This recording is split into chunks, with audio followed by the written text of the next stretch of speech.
Well, shame is I'm defective, damaged goods, like on a discount shelf in a supermarket. You're not good enough to be full price, you're a discount. And guilt is you made a mistake and you feel bad about it. Either one, out of balance, can destroy your relationship with yourself or another.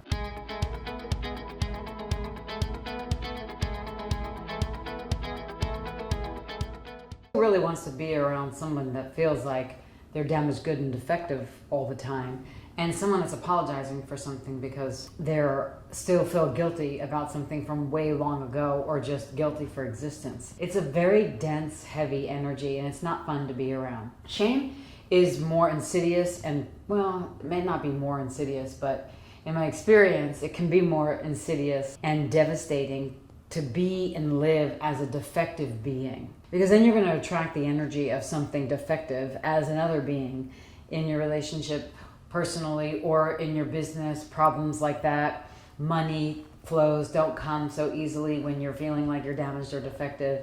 That, I think, shame is so pervasive that you don't heal because you don't feel like you deserve to be worthy of healing. Guilt is I feel bad for something and I can never be free from the condemnation and enslavement of this thing that I did. And so I have to keep punishing myself about it. So while they are different experiences and different emotions and different energy, they both have the same result.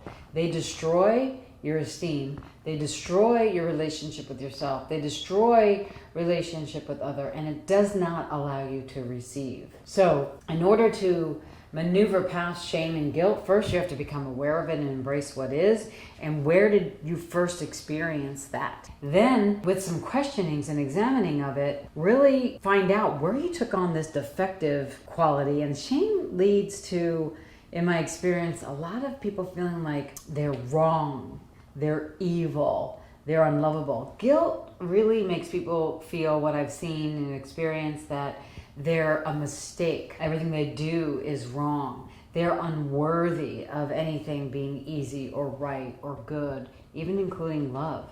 And so either way, you can just see by the levels of the belief systems how that could thwart a generative, prosperous relationship. It doesn't. Get clear on what it is you're experiencing, what you're believing about yourself, and care enough about yourself to change it. Otherwise, you'll destroy you, you'll destroy anything good that comes to you, and most important, you'll never actually actualize who you're here to be. What to do in the middle of a fight. Let's say you're in the middle of a fight. And this is from my personal experience, actually. It kind of makes me laugh. There's always a moment when a fight goes on and it's getting stupider and stupider and stupider, and it's not going anywhere, that all of a sudden this awareness will come over me and be like, what are we even fighting about? The whole thing is a lie.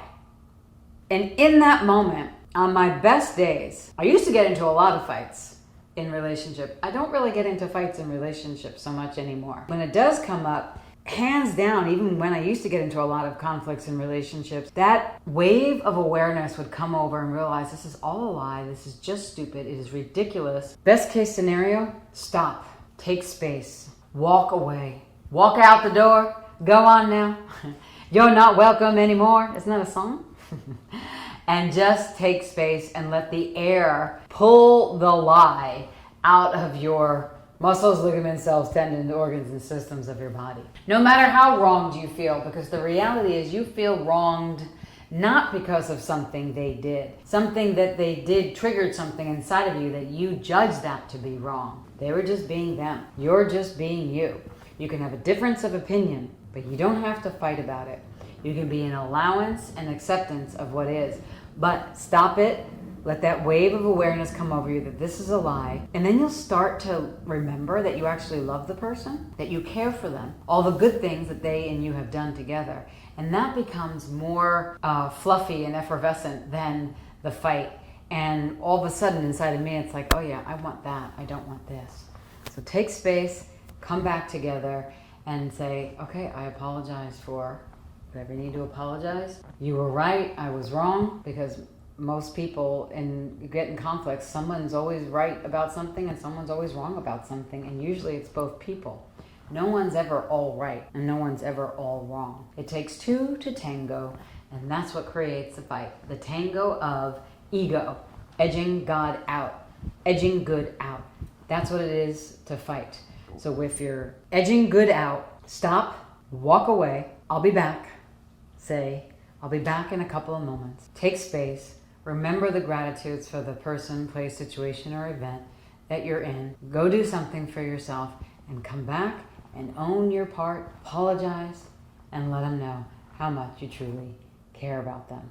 Core principles for making a relationship better. 1, stay. If you're going to take space, say you're taking space and that you'll come back. And if your partner asks you for space, let them go because they know what they need. And they'll come back. So that's the first thing, is take space, regroup, and or stay. That staying power builds trust. It builds respect. It builds communion. The second one that I would say, a core principle, is communication.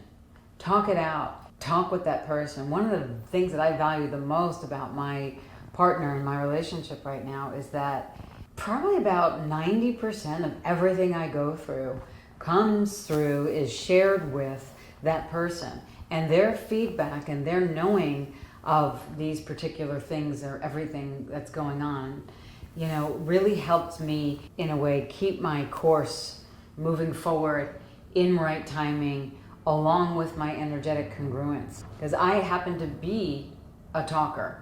And a lot of the times I'm saying, what do you think about this? This is what's happening here. What's your suggestions about that? How do you think I should move here? And it's not necessarily that I'm asking for them to give me the answer, but I'm sharing to hear the feedback so that I can actually make the best choice for me. That's of value to me. That's a core principle. Another core principle about relationship, besides staying and then communicating, is generosity and kindness and having each other's back. It can be a separate topic, separate core principle, but is that person that you're in relationship with really, what would make them happy? What would make them feel special? Have you thanked them lately? Have you sent them flowers? Have you bought them chocolate?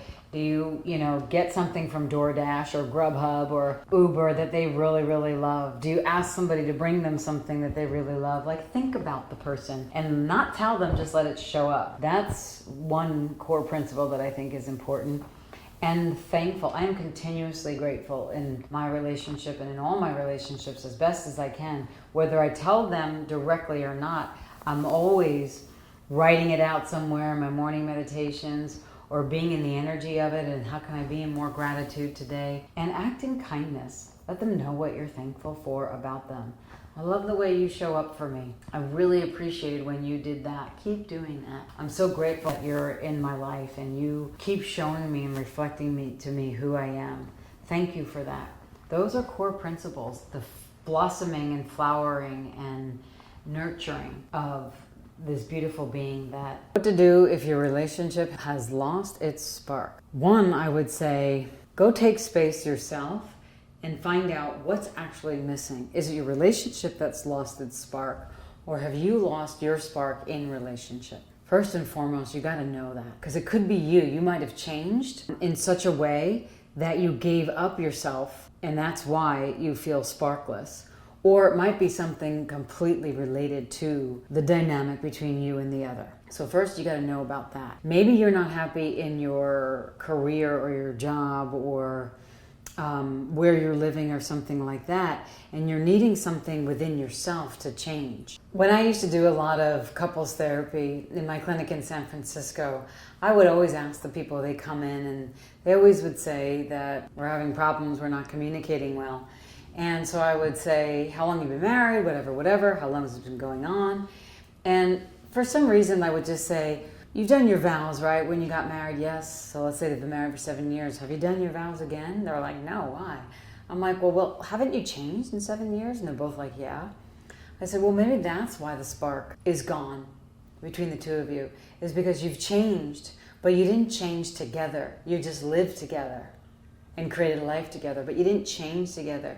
You didn't update those non-negotiables, as we call them, vows. And so I say, go update them. Work with a couples counselor and update the records to where you are now, and then look at each other and speak them to each other and get really raw and real and honest about it with each other and see if you're a match now. Now, I know that may not be what you want to hear, but see if you're a match now. And if you're not a match, see if there's a possibility to be a match.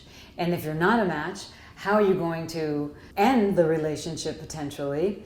Or what can you both do to become that match together and to light the spark, but not your spark gets lit because of him or her spark gets lit because of you or him. It gets lit because it's right for you. If you're sparkless in your relationship, what's missing in you? And both parties, for a relationship with another person to work, has to look at that. And then make it sacred to spend time together igniting that spark, and make it sacred and powerful and commitment to lighting your spark individually and collectively. Like, I know in my relationship, first and foremost, usually it was my business that was first and foremost. Now it's my partner, my home, my life first and foremost, and we come together, and then from there everything gets created, and that keeps my spark alive because I don't give up anything. I add to everything, but this together collaboration fulfills my desire and my drive to keep going and doing everything when we're in communion. Keep the spark alive. Make time for each other. Celebrate each other. Be in enjoyment of each other. And if one of you is not happy, find a way to fulfill that happiness. And sometimes it's saying, what do you need to do to make you happy? How can I support you in doing that? And make that the priority. And the spark will be lit.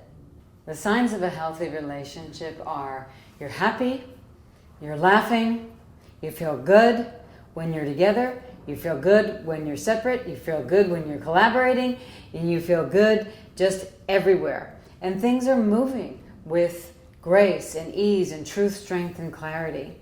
And you look well. You're well together. Your life is generating, creating more together. And you just look for those possibilities like, oh, what can we do today? What can we be involved in today? And where can we spend time together? Or what can we do to create the life and living of our dreams? It's pretty simple. When you're in gratitude and you're happy and you just enjoy being with each other, that's the sign of healthiness. It's not like checking off a list. Are you smiling? Are you laughing? Even when things are tough, do you still rather be with that person and have them around you? And is that still the person that is your person? As long as that's a yes, all is well. In order to get over any anger or sadness or resentment from any of your relationships, any of your experiences, any of your tragedies, your traumas, or your dramas, you got to deal with it. And you got to deal with what you chose to let yourself be in that situation, or let yourself become during that situation, or what you're continuing to be after that situation that actually isn't you, and it isn't generating and creating the life, the living, the joy, and the happiness you desire. You need to face you, and you need to do whatever it takes to drop the rock of resentment. Do whatever it takes to drop the rock of revenge. Do whatever it takes to let go. In the recovery world, there's a serenity prayer called, God, grant me the serenity to accept the things I cannot change, to change the things I can, and the wisdom to know the difference. That's what you got to do. You got to give it over to the universe. Give it over and just say, no matter what, I am going to let go and let God. And I don't mean God in terms of like spiritual or religious, or if you are religious and you believe in God, go for it. You call God whatever it is you call it, something larger than yourself, the universe, the earth, a waterfall, a dog, I don't care, because you know God is dog spelled backwards. Set yourself free. Yes, you don't have to like the behavior, but you don't have to keep it moving with you in your life, because then you keep resenting and creating the wheel of that habit, and you'll never get out of there. It will only destroy you. Forgiveness and letting go is for you to move forward. Close the door, kiss it goodbye, and choose. Right now in my world, we purchased this beautiful property and land, and there's a lot of renovation that is required, and it's really been such a fun project. Two of us are exhausted because we're spearheading this together. and dealing with 15, 20 different vendors who, let's say, are wonderful people, but maybe you're not anywhere near a personal development book or a class or anything like that. No judgment there. It's just a reality. When you're doing a project like this, what happens? And there are so many times at the end of the day, we look at each other and we're like, oh my God, we're exhausted. And then we're like, oh my God, do you remember that? And can you believe that? And can you do it? And we start talking about it. And sometimes we just laugh. And some of my most fun times is when my partner, who is actually Mexican and her first language is Spanish, but also speaks fluent, beautiful English. But there's certain phrases that she says, that make me laugh so hard and so much lightening up the mood about these things that we're dealing with. And sometimes her facial expressions will just make me break the crank out of me when I just want to get like, can you believe this or whatever. And it just is so healing. So dance it off, laugh it off, snuggle it off, play with your puppy, but use laughter to move through some of the tenser situations, the woes, so to speak. And we all go through them where things aren't working out the way you want to, or a project isn't getting done the way you want it, or maybe a family member or a conflict is going on, or maybe something's not happening in your business. One of the things we did was we bought a new TV because one of the vendors removed the TV because they were painting, and they put it outside on the balcony. Well, we live in Texas, and right now it's 100 degrees. So we didn't know when we were in Mexico that our TV was out on the balcony for a month. And so we went to put it back in after painting, and somebody hung it up, and I took it down. We took it down one night because it didn't work. And I'm like, why isn't it working? And then the bubble in the back of the TV, and it was removed from the back, and we're like, this TV was sitting out in the sun. It is dead. So after a long day, we went to Best Buy, a place here in America, and we had some fun really looking at all the wonderful new TVs that are out. They're amazing. The color, I didn't even know this was an older model. I didn't even know. I now have this brand new TV, and the best part about the TV is that we bought it together that night, holding hands, walking into the Best Buy, having a very easy experience, getting something that we required. And we did it together. It wasn't about the TV. After a long day. Make it fun. Simple and fun. And, some of those things are our date nights now. Home Depot, Best Buy, Whole Foods, those things. See, I'm laughing. If I'm with my partner, I'm happy and all is well. I made a decision when I got out of my last relationship that I was going to be single for as long as it took to get right with me, get happy in my life, and not need or think or want a relationship at all. Be the source of my reality, get happy with myself, happy with my life, and attract everything that I want in my life. And from that energy, I would attract the partner that was going to collaborate with me for this life. But I didn't have an attachment to a partner coming in or a relationship coming in. What I did commit to was being in relationship with me. Into Me See comes as a relationship as an in with you. Into Me See. So I had to learn what made me happy. I had to learn what business was for me. I had to learn about being in my body and enjoying the simple pleasures and the more ecstatic pleasures. I had to learn to take risks and create new hobbies and be involved in different events socially that I never would have partook in before. I had to say no to some things that I thought I loved that I found that I didn't. I had to say yes to things that stretched me out of my comfort zone. And when I say I had to, it was from that choice that I was going to be and know intimacy with myself, satisfaction, truth, strength, clarity, joy, pleasure, wealth, that I didn't need anyone or anything. I was okay with me. Once I got there, everything in my world changed. I had more friends, more communion, more collaboration. The love of my life popped into my world where I wasn't even aware that that's what was being offered to me, because I wasn't looking, because I was looking into Me See. And then I paid more attention, and I was like, oh, this is the fruition of all of that. I must be here. And then I leaned into that, and everything opened. So find out what makes you happy and commit to that. Get joyous in your job, with your money, with your body, with your being, with your friends, everywhere. And get right with you. Choose for you. Commit to you. Allow then the universe to collaborate with you and create the intimacy you know is possible. You'll never be unsatisfied then. And you'll never put your trust in something else or someone else. It'll be with you. And once you make that decision from you, there's just inherent trust with other. Because you're listening to you. You're the source. So when I was single, and I have a lot of people that come to me to get help with their relationship, let's say, or get in a relationship because they've been single for a while. People in this reality take being single as like a death sentence, as if there's something wrong with them. And that they look around and everywhere you look, somebody's in a couple and you're like, oh, but I'm not. It's kind of like when I wanted to get a Porsche, a car, I would just see Porsches all over the place. Right? What you think, you will attract and you will create. And so if you're single and you see life through, oh, I need to be a couple, so of course you're going to see couples everywhere. So what if you were your own couple? What if you and you being with you being with your body, you being in your life, was the relationship, the start of the most important relationship of your life and living? Because it is. And so if you put that focus just on you, instead of outside of you looking at what everybody else or you think what everybody else has that you don't, focus on you, focus on what you have, focus on what you don't have, focus on what you would like to have from the list of what you don't have, and then ask yourself what you can do each day, just 1 degree shift, one action, one choice each day to take the action, to gather that, to allow that, to attract that in your life and living, to have what you desire.